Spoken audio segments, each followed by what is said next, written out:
If this found you, it did not arrive by chance. It arrived because something in you was already standing where light and darkness cancel each other out. Not above them in superiority, not beneath them in struggle, but beyond them in awareness. You did not stumble into this moment. You resonated with it. Recognition always precedes explanation. This is not about belief. This is about remembering what you already are. From the beginning, you were never meant to choose sides. You were never meant to identify exclusively with light or to exile yourself into darkness. Those frameworks were always too small for you, even when you tried to fit inside them. Something in you refused. Not out of rebellion, but out of accuracy. You sensed early on that reality was more complex, more intelligent, more alive than moral binaries could explain. That sensing was not confusion. It was perception. Being found by this message is not proof of destiny. It is evidence of alignment. When awareness reaches a certain coherence, it begins to encounter mirrors instead of noise. The field does not shout at those who are ready. It whispers, because whispers require listening. You are here because you are listening. Overshadowing does not mean overpowering. It does not mean dominating space or eclipsing others. Overshadowing means containment. It means your nervous system, your presence, your awareness can hold opposing forces without collapsing into either. Light does not blind you. Darkness does not consume you. They move through you without distortion. This is why people feel unsettled, calmed, exposed, or grounded around you without knowing why. You are not projecting intensity. You are stabilizing contrast. This is not something you develop through effort. It was always encoded. Effort comes later. Recognition comes first. Before you had language for it, you felt it as difference. Before you understood it, you lived it as isolation. Before you trusted it, you questioned yourself for it. Yet it persisted. Because identity does not disappear when it is ignored. It simply waits. You are not here to become chosen. You are here because you already chose awareness when it would have been easier to numb out. You chose sensitivity when disconnection was rewarded. You chose truth when certainty was unavailable. These choices were not dramatic. They were quiet. But they accumulated. And now they have reached coherence. This is why the message did not need to convince you. Convincing is for the mind. Recognition is for consciousness. Something in you already knows what is being pointed to, even if the words are new. This is how remembrance works. It feels familiar before it feels understood. If you are aligned with this frequency, subscribe and remain within it. Your life never fit cleanly into either side because it was never meant to. From an early age, you likely sensed that the categories offered to you were incomplete. Too simple. Too rigid. You were told to choose, to identify, to align yourself clearly with one camp or another. Yet every time you tried, something in you resisted. Not loudly. Quietly. As if an inner compass kept drifting off course whenever you attempted to commit to a single explanation of reality. This friction was often mistaken for confusion. By others, and eventually by you. When you didn't fully belong to the spiritual world, you were told you were too grounded, too questioning, too intense. When you didn't fully belong to the material world, you were told you were too sensitive, too abstract, too different. You learned quickly that no matter where you stood, you were slightly misaligned with expectations. That misalignment was not a flaw. It was perception exceeding the container it was placed in. You noticed contradictions early. You could feel compassion and anger simultaneously. You could value logic and intuition without needing to discard either. You could see beauty in structure and truth in chaos. This made it difficult to accept simplified narratives about how you were supposed to be. You didn't lack identity. You had too much awareness to collapse yourself into one. Because of this, you were often mislabeled. Too serious. Too emotional. Too detached. Too intense. Too quiet. Too much. These labels changed depending on who was observing you, which should have been the first clue that none of them were accurate. When perception is wide, it unsettles narrow frameworks. People interpret what they cannot categorize as inconsistency. In reality, it is range. There was also an early intuition that something deeper was unfolding beneath appearances. You may not have had words for it, but you felt it as a subtle dissonance between what was said and what was real. You could sense when rules were arbitrary, when beliefs were inherited rather than examined, when certainty was covering fear. This awareness did not make life easier. It made it lonelier. But it also made it honest. You likely spent years trying to correct yourself. To commit harder. To pick a side. To silence parts of you that didn't belong. Each attempt came with a quiet cost. The more you tried to simplify yourself, the more fragmented you felt. The exhaustion you experienced was not from being too complex. It was from trying to be less than you were. At some point, you may have realized that your inner contradictions were not asking to be resolved, but respected. That realization didn't come all at once. It came through small moments of clarity where you noticed that wholeness felt calmer than certainty. That holding tension felt more truthful than forcing resolution. Like the video now as a confirmation that this recognition has landed. Your life never fit either side because you were never meant to live inside a split. You were meant to perceive the space between. And that space, though uncomfortable at first, is where a wider intelligence operates. There has always been a presence around you that you could feel but never fully explain. Not an emotion, not a thought, not a personality trait. A density. A gravity. A sense that when you entered a space, something shifted before you spoke or acted. This presence followed you long before you had language for it. You noticed it in how conversations changed around you, how people projected onto you, opened up to you, resisted you, or became strangely self-aware without knowing why. This is the overshadowing presence you could never name. It is not intensity in the way the world understands intensity. It is not loud. It does not demand attention. In fact, the more still you are, the more noticeable it becomes. Overshadowing is not force. It is containment. It is the ability to hold emotional, psychological, and energetic contrast without leaking it outward. Where others react, you absorb. Where others fragment, you remain whole. That wholeness is felt. People often interpret this presence incorrectly. Some experience it as safety. Others feel exposed. Some feel seen. Others feel challenged. The same presence produces different reactions because it is not performing. It is reflecting. When coherence enters a fragmented system, the system becomes aware of itself. That awareness is not always comfortable. You may have been told that you are intimidating, calming, intense, grounding, distant, magnetic, or unreadable. None of these descriptions fully fit because they are attempts to name an effect without understanding the source. The source is not your personality. It is your capacity. Your awareness holds more than one frequency at a time.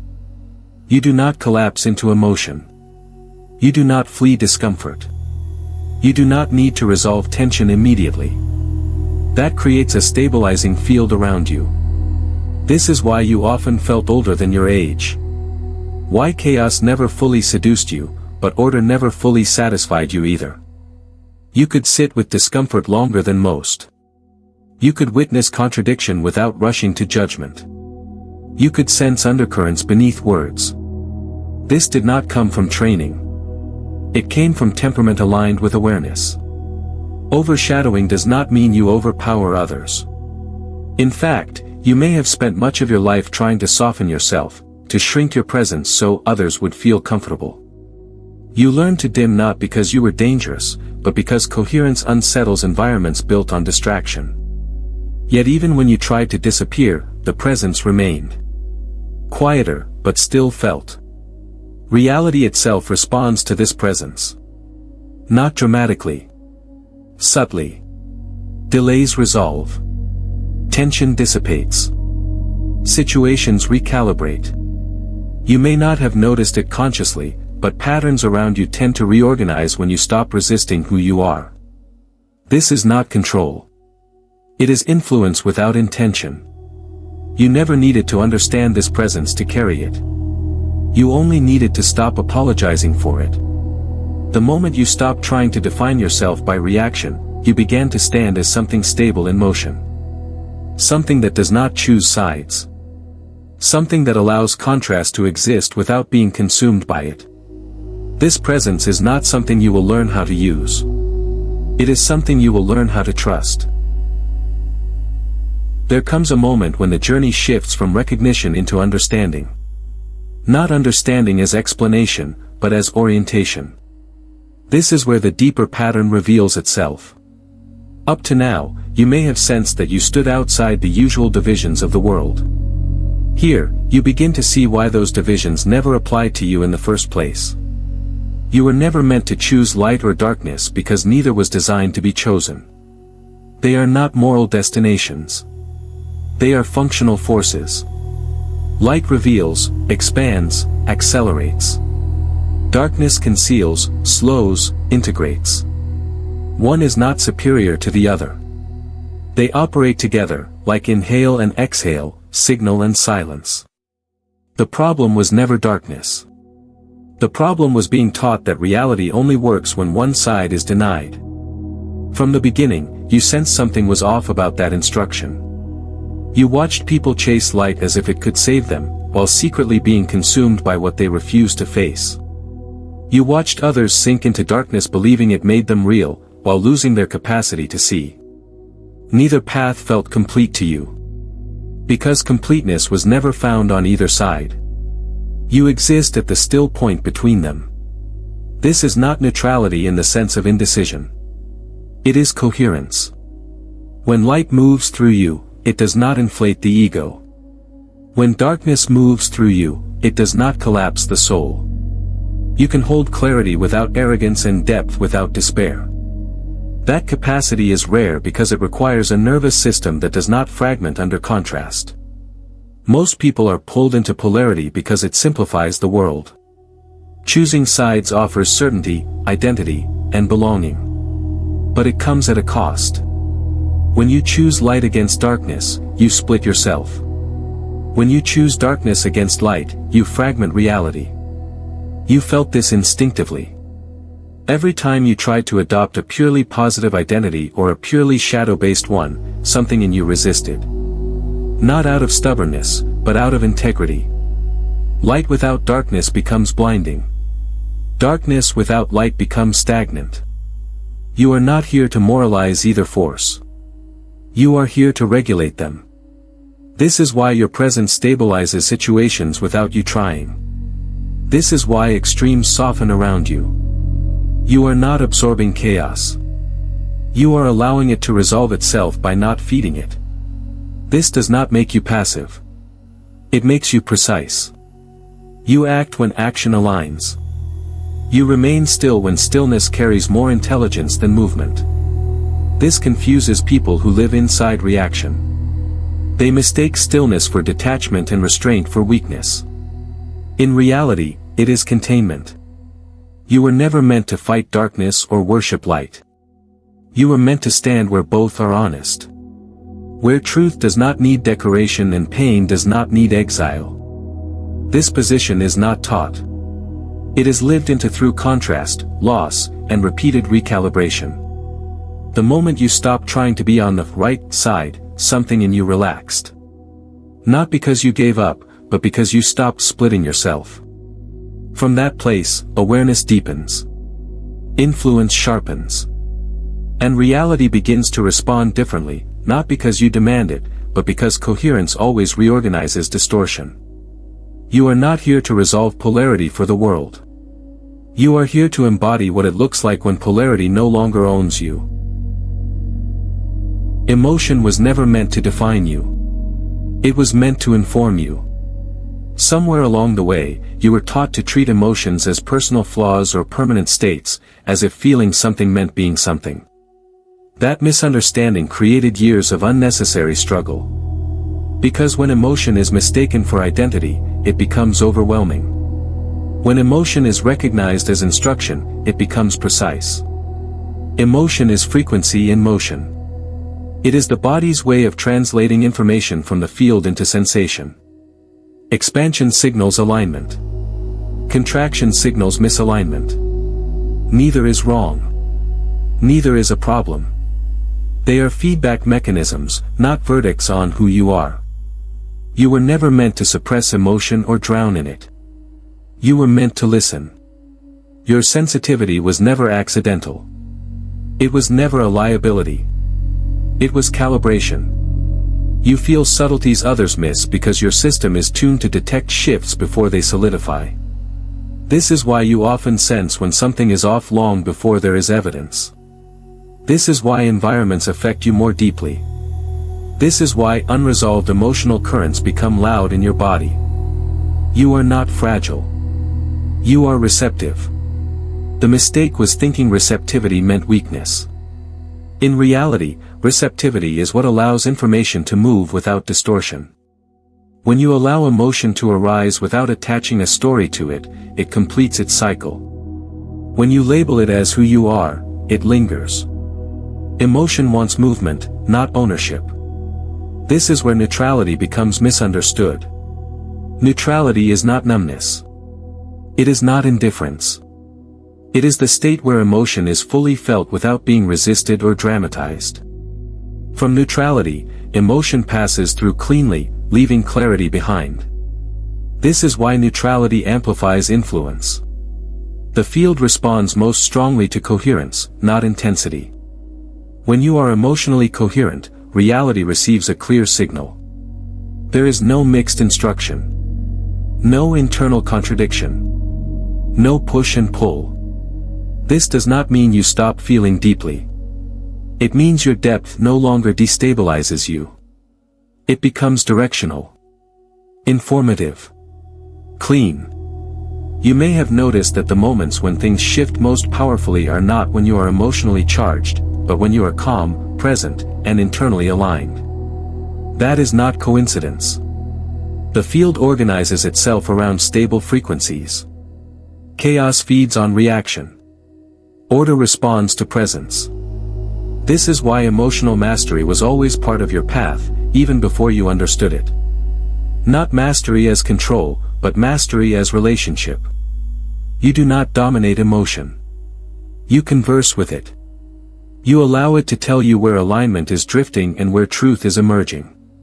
Then you respond, not react. When you stop identifying with emotion, you gain access to something subtler. Discernment. Emotional signals no longer confuse you. They clarify.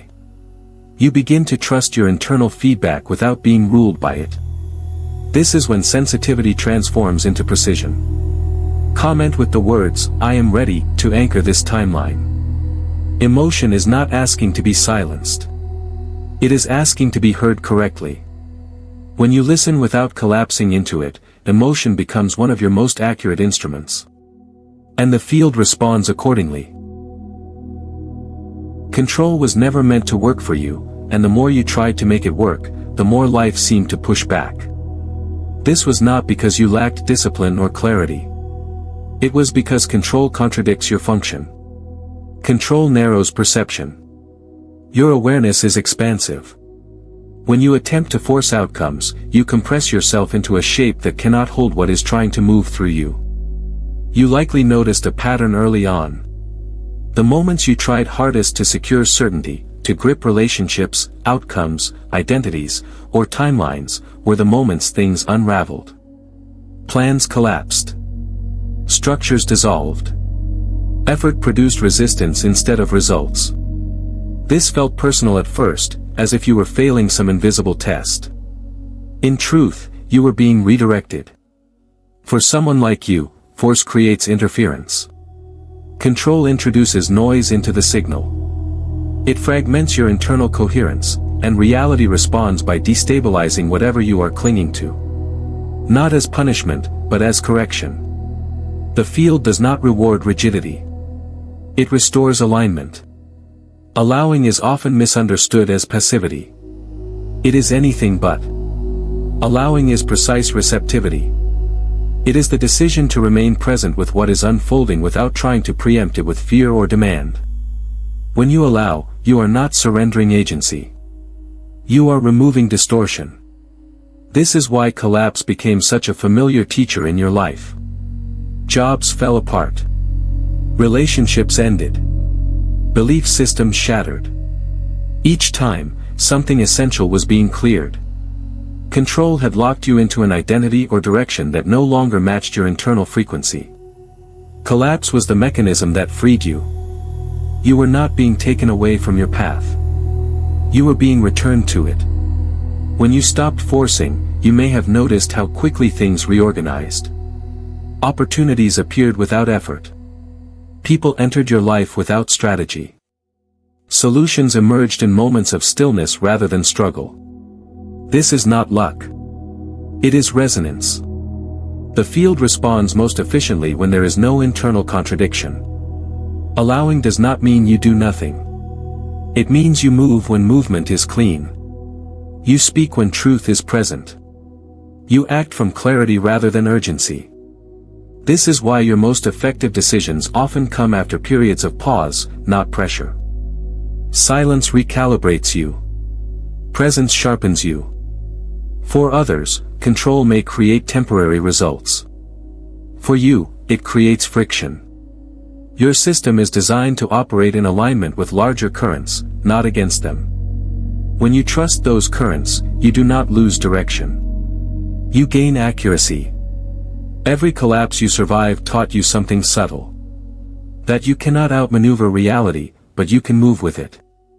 That resistance amplifies struggle, while receptivity reveals timing. That the fastest way forward is often to stop pushing. Allowing does not weaken you. It restores your natural authority. Authority that does not need to dominate. Authority that listens first. When you align with that, expansion is no longer something you chase. It happens around you, because coherence reorganizes the field automatically. What once felt like failure was always feedback. And now you know how to read it. There is a phase of this path that cannot be bypassed, no matter how intuitive, aware, or prepared you are. This is the phase where identity dissolves instead of expanding. Where understanding does not arrive as light, but as absence. This is where the journey stops feeling like progress and starts feeling like loss. Not because something went wrong, but because something false is being removed. The dark nights you endured were never meant to be escaped. They were meant to be entered fully. What you experienced was not depression in the ordinary sense, nor punishment for misalignment. It was ego disassembly. The slow, methodical undoing of identities you could no longer carry. Beliefs you once relied on stopped working. Roles that once anchored you lost their meaning. Even your sense of direction collapsed. This was not chaos. It was calibration. The ego survives by continuity. It needs familiar reference points to confirm its existence. When those reference points dissolve, the ego panics. It interprets the absence of structure as danger. But what was happening beneath that panic was far more precise. Reality was removing the scaffolding that no longer matched your awareness. You may have begged for clarity during those periods. For relief. For signs that you were moving forward.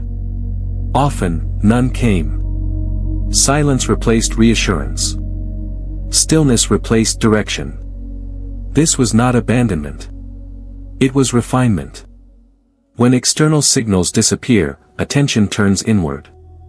That inward turn is unavoidable for someone whose awareness is meant to stabilize at a deeper level. You were not breaking down. You were being stripped of borrowed identities. Identities inherited from family, culture, belief systems, and survival strategies. Each layer that fell away took comfort with it. That is why it hurt. But each layer also removed distortion. What remained was quieter, less performative, and more real. This is why those dark nights changed you permanently. You did not return to who you were before. You could not. Too much had been seen. Too much had been released. The version of you that emerged was less certain, but more grounded. Less defended, but more present. You stopped needing to be right. You started needing to be honest. The timing of these nights was never random. They arrived when your awareness outgrew the structures holding it. They stayed until the recalibration was complete. And they ended not with celebration, but with a subtle shift. A sense that you could breathe again without grasping. A quiet knowing that something essential had settled. You were never meant to rush your way out of those depths. The darkness was doing work that light could not. It slowed you down enough to feel what had been bypassed. It humbled you enough to release false control. It grounded you enough to hold what comes next. Those nights were not a detour. They were the threshold. And the fact that you walked through them without collapsing into bitterness or numbness is evidence of a nervous system capable of holding far more than you realized. You did not survive them by accident. You survived them because they were preparing you to stand without illusion. At some point on this path, you were forced to confront a truth that made others uncomfortable and may have frightened you as well. That you carried two forces within you that seemed impossible to reconcile. On one side, deep compassion, sensitivity, and a genuine desire to ease suffering. On the other, a fierce intensity, anger, and a capacity to dismantle what is false without hesitation. You were told, directly or indirectly, that one of these had to go. So you tried. You softened yourself until resentment leaked through. Or you hardened yourself until empathy went quiet. Neither worked. Because neither was honest. The healer and the destroyer were never enemies inside you. They were raw energy seeking integration. Compassion without the capacity to cut through illusion becomes self-erasure. Rage without awareness becomes destruction without purpose. You felt this instinctively. Every time you attempted to amputate one side to be more acceptable, you became less whole. Moral judgment was the knife that did the most damage. You were taught that anger was wrong, that severity meant failure, that darkness invalidated goodness. So when rage arose, you turned it inward. When intensity surged, you suppressed it. This did not make you virtuous. It made you divided. The energy did not disappear. It turned corrosive. What you eventually realized, perhaps through exhaustion, was that these forces were not asking to be eliminated.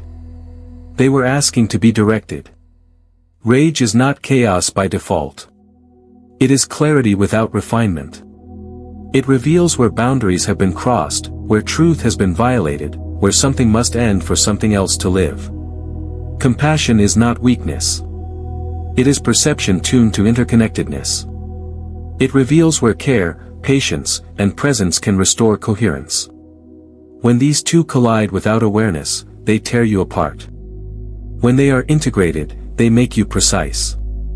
Integration did not mean indulging every impulse or acting out intensity. It meant allowing yourself to feel the full spectrum without immediately assigning moral meaning. You learned to let anger inform rather than govern. You learned to let compassion soften without dissolving your center. This balance did not come from theory. It came from lived contradiction. This is why your presence feels both calming and formidable. You are not passive. You are contained. You can hold grief without collapsing and hold anger without exploding. That capacity was forged through refusal to amputate yourself for comfort. Wholeness was never about becoming gentle or becoming fierce. It was about becoming honest. Honest enough to admit that creation and destruction are not opposites, but phases of the same intelligence. What is no longer true must be dismantled. What is still alive must be protected. You are capable of both. When you stopped judging your inner forces and started listening to them, something settled. The internal war ended. Energy that once fought itself became available. Not for domination. For clarity. For action that is clean, measured, and exact. You were never meant to choose between being a healer or a destroyer. You were meant to become the intelligence that knows when each is required. There was a moment when the search quietly ended, even though no final answer arrived. Not because you found what you were looking for, but because the question itself dissolved. You noticed it subtly. The constant reaching outward slowed. The need to consume more information, more frameworks, more explanations lost its urgency. What replaced it was not certainty, but stability. For a long time, seeking felt necessary. You searched through teachings, systems, experiences, and perspectives, hoping that one of them would finally name what you felt or explain what you carried. Each offered pieces, but none could hold the whole. At first, this felt like failure. Later, it revealed itself as a limit you were never meant to cross. The shift happened when you realized that seeking had become a form of postponement. As long as the answer was out there, you did not have to stand fully here. You did not have to trust what had already integrated within you. You could keep refining your understanding instead of inhabiting it. Standing did not feel triumphant. It felt quiet. Almost anticlimactic. There was no revelation, no declaration that you had arrived. There was simply a grounded sense of presence that did not require reinforcement. You stopped asking who you were supposed to become and started noticing who you already were when nothing was being pursued. This was unsettling at first. Without constant seeking, old structures of identity loosened. You no longer defined yourself by what you believed, followed, or practiced. You were no longer buffered by borrowed certainty. What remained was less articulate, but more real. You did not know what came next. But you knew where you were. Identity stabilized not through answers, but through consistency. You noticed that your responses became calmer. Your reactions slowed. Your decisions felt less dramatic and more exact. You were not certain, but you were aligned. That alignment carried its own authority. This is where many turn back. Standing without a map can feel exposed. Seeking offers protection through movement. Standing requires presence. It demands that you allow life to respond to who you are rather than who you are trying to become. You did not abandon learning. You simply stopped outsourcing your center. Information no longer replaced intuition. Insight no longer overrode embodiment. You listened first. You moved second. And in that order, things began to organize. This transition marked the end of fragmentation. When you were seeking, parts of you were always elsewhere, chasing coherence in the future. When you started standing, those parts returned. Your energy consolidated. You became harder to destabilize, not because you were rigid, but because you were no longer split. There is a humility in this stage that looks like simplicity. You do not claim mastery. You do not declare arrival. You simply occupy your position. From here, you are not driven by the need to know. You are guided by the capacity to be present with what is unknown. Standing is not passive. It is readiness without urgency. It is awareness without performance. And once it settles, it does not leave. Because it was never acquired. It was uncovered. There is a point on this path where the way you understand reality must be corrected, not expanded. This is where effort-based models fall apart and something quieter, more accurate, takes their place. Up to now, you may have believed, even subtly, that reality responds to what you do, what you think, or what you attempt to manifest. Here, that assumption dissolves. You do not create reality. You select it. Creation implies force, effort, and construction. Selection implies alignment. Reality already exists as countless potential timelines, each with its own logic, rhythm, and outcome. What determines which one you experience is not desire, visualization, or discipline. It is identity coherence. Who you are being determines what you intersect. This is why effort always felt strangely inefficient for you. You could work harder than others and receive less. You could do everything right and still feel misaligned. Meanwhile, moments of inner clarity produced disproportionate shifts without visible action. This was not inconsistency. It was feedback. The system you operate within does not reward exertion. It responds to state. Identity is not a label. It is a frequency. It is the sum of what you expect, tolerate, assume, and embody without conscious thought. When that frequency stabilizes, it locks onto timelines that match it automatically. No affirmation required. No convincing necessary. This is also why manifestation techniques often felt hollow. Repeating words did not change outcomes. Visualizing futures felt artificial. Trying to feel emotions you were not actually embodying created tension rather than results. The field does not respond to performance. It responds to congruence. When your inner state is fragmented, you send mixed signals. One part of you wants expansion. Another expects disappointment. One part imagines change. Another braces for loss. Reality reflects the dominant pattern, not the loudest intention. This is why clarity begins internally, not strategically. Selection happens in the present moment. Not through planning, but through orientation. When you shift how you stand in yourself, what you notice changes. What you tolerate changes. What feels possible changes. Those shifts redirect you toward different interactions, different decisions, different environments. The timeline adjusts without announcement. This does not mean you become passive. It means action arises from alignment rather than urgency. You move when movement is clean. You pause when clarity has not yet settled. This precision feels slower at first. Then you realize it eliminates unnecessary detours. You have already experienced this. Think of moments when you stopped trying to fix everything and simply settled into yourself. Conversations changed. Opportunities appeared. Outcomes aligned without strain. That was not luck. That was selection. Reality is not impressed by effort. It is organized by coherence.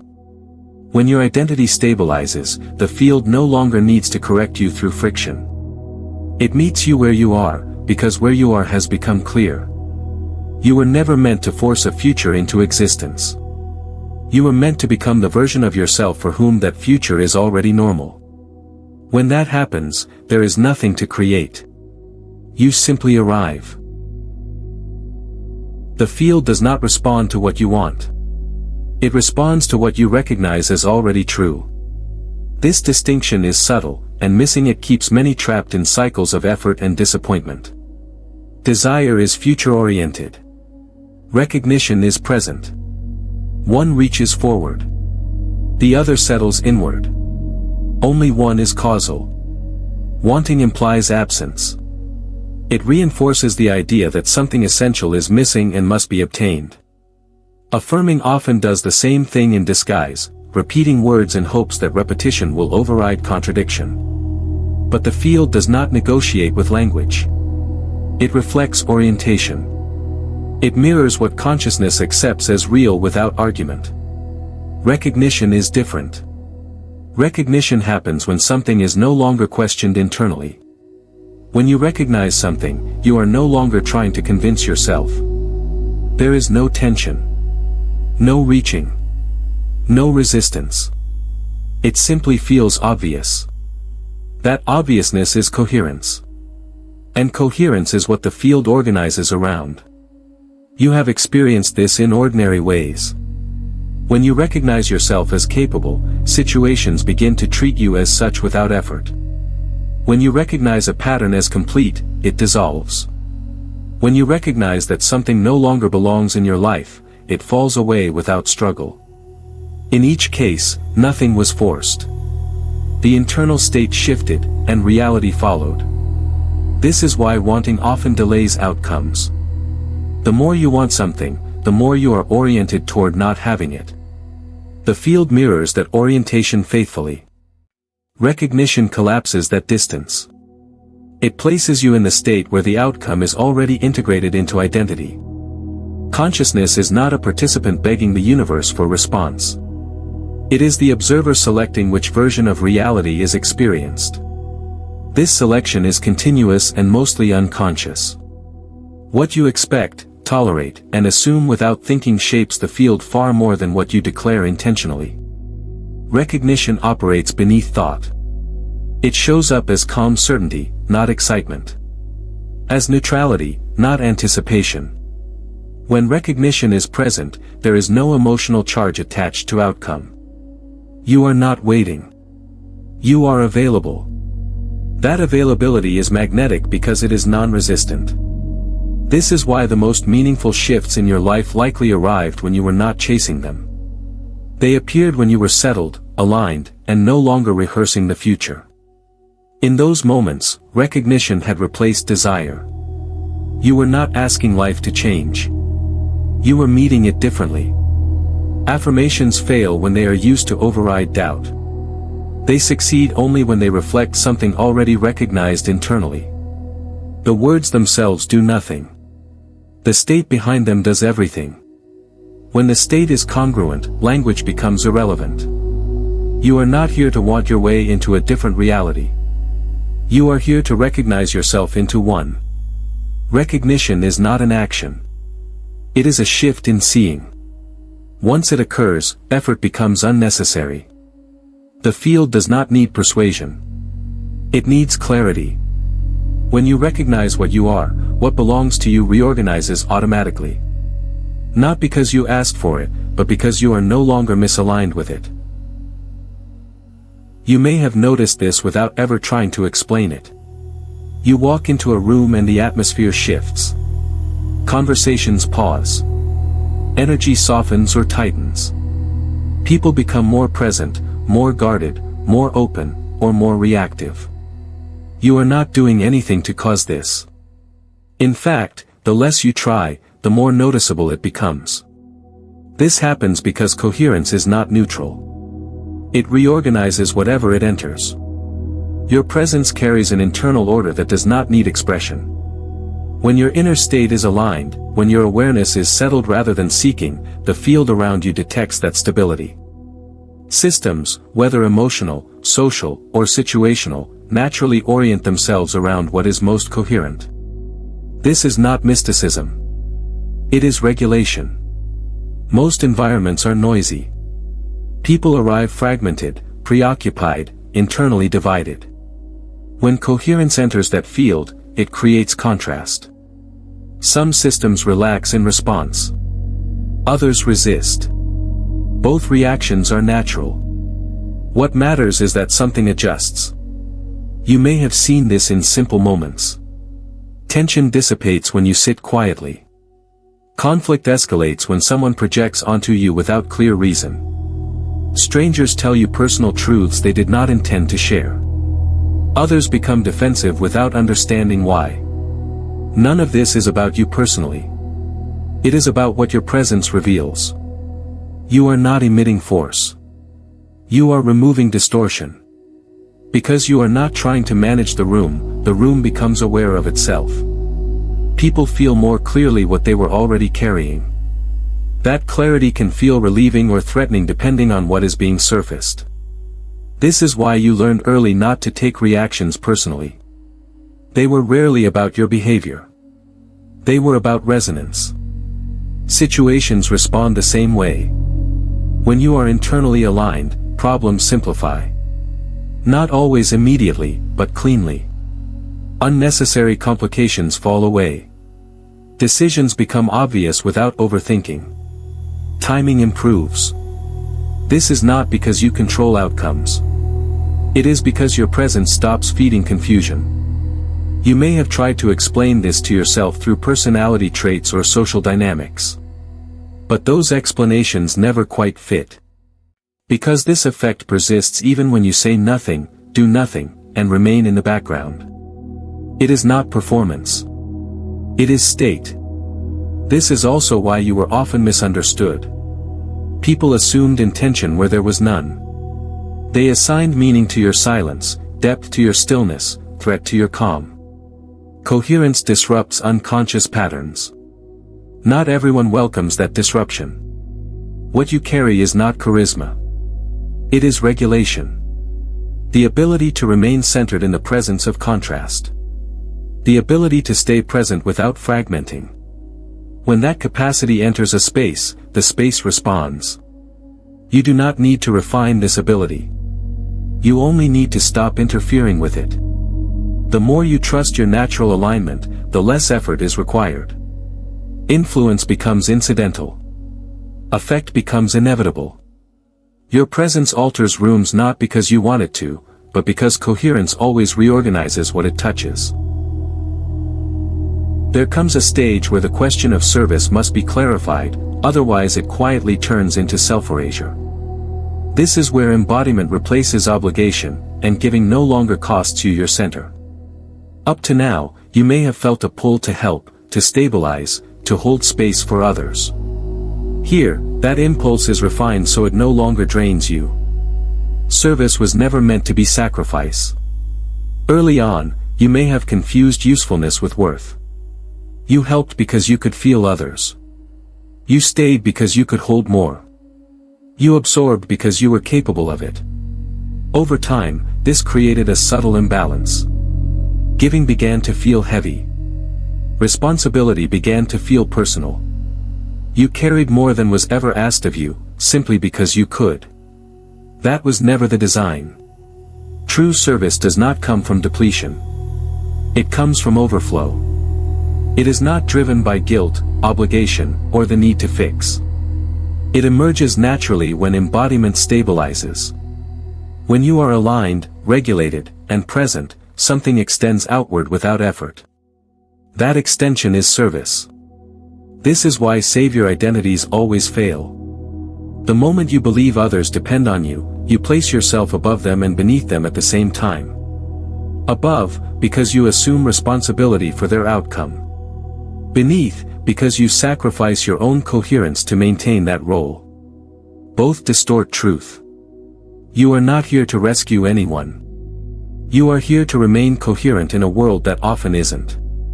When you embody what you have integrated, others benefit without you trying. Your presence offers clarity. Your boundaries offer permission. Your calm offers regulation. None of this requires explanation. None of it requires sacrifice. It happens because coherence is contagious. Service as overflow respects timing. You do not push insight onto those who are not ready. You do not chase opportunities to help. You respond when alignment opens a door. This keeps energy clean. It prevents resentment. It preserves dignity on both sides.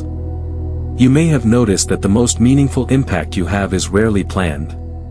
It happens in ordinary moments. A conversation that shifts someone's trajectory. A refusal that forces clarity. A silence that allows truth to surface. These moments do not feel heroic. They feel precise. Martyrdom was never spiritual. It was misunderstood sensitivity paired with poor boundaries. Once you stopped equating suffering with value, something recalibrated. You learned that staying whole was not selfish. It was necessary. When you are fragmented, your help fragments others. When you are aligned, your presence stabilizes. This is why rest became part of your responsibility. Not as indulgence, but as maintenance. You cannot offer coherence if you abandon it.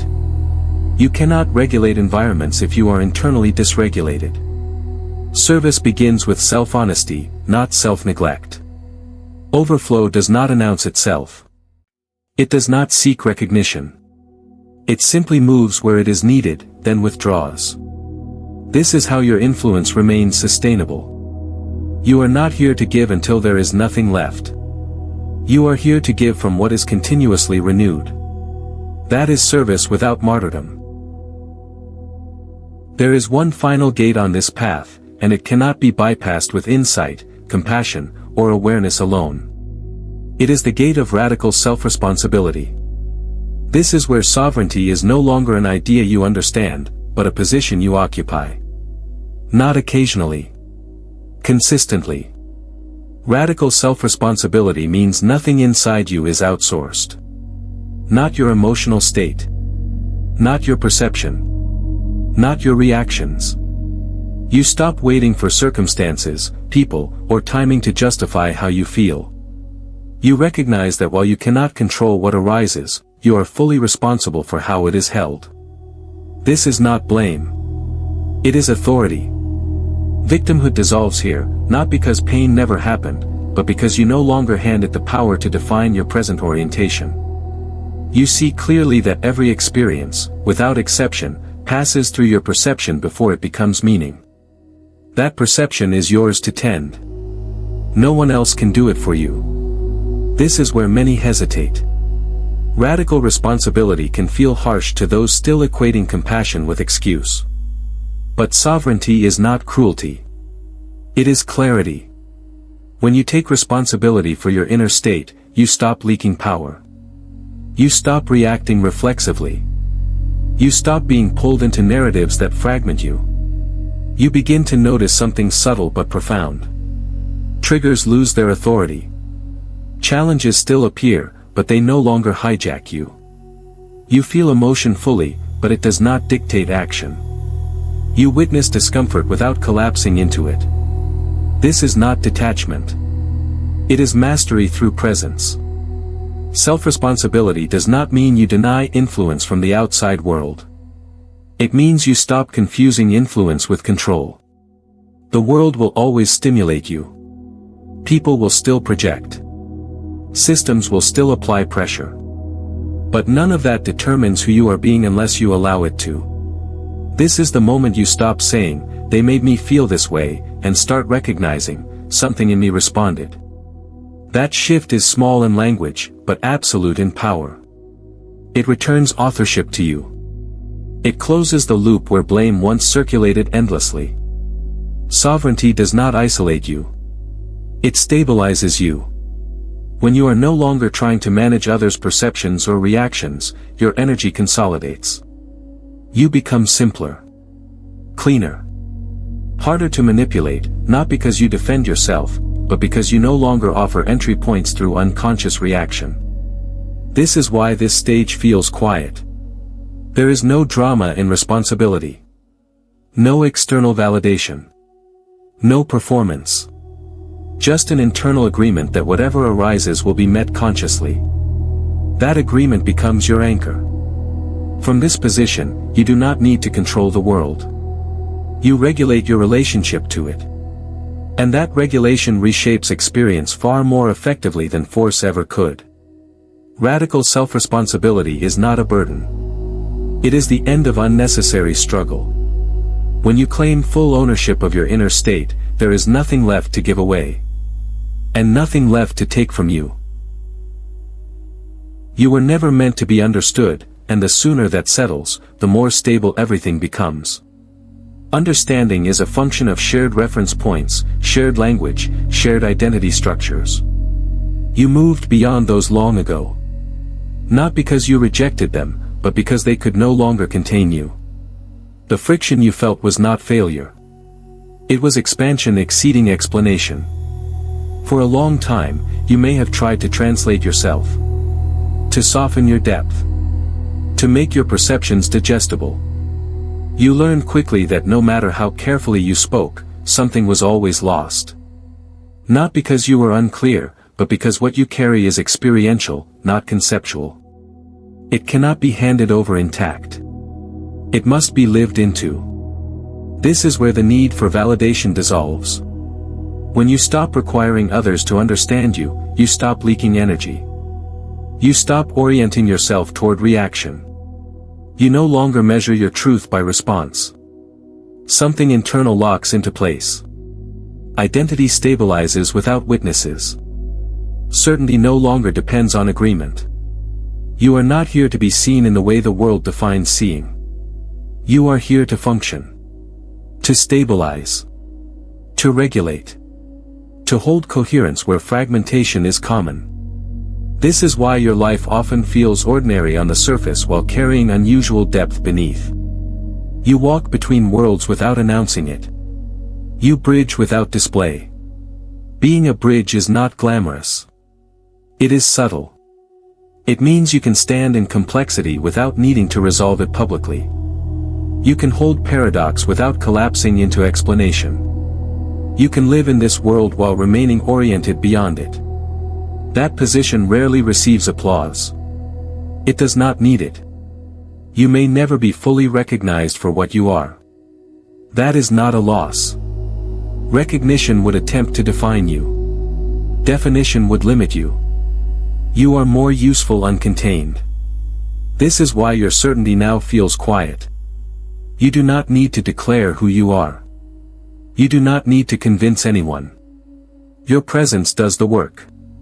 Your alignment speaks without words. Those who are ready will feel it. Those who are not will misunderstand it. Both are acceptable. You are no longer searching for permission. You are no longer waiting to be chosen. You chose awareness long ago, and you have lived the consequences ever since. The intensity, the solitude, the repeated recalibration were not obstacles. They were refinements. Now you stand without apology. Without defense. Without performance. Not because you are finished, but because you are integrated enough to move forward without fragmenting. This is embodied certainty. It does not shout. It does not argue. It remains. You are not here to fit in. You are here to remain coherent while everything else reorganizes around you. That is your role. That is your function. And it does not require understanding to be effective. Subscribe and share this with someone who needs to hear it before their timeline closes.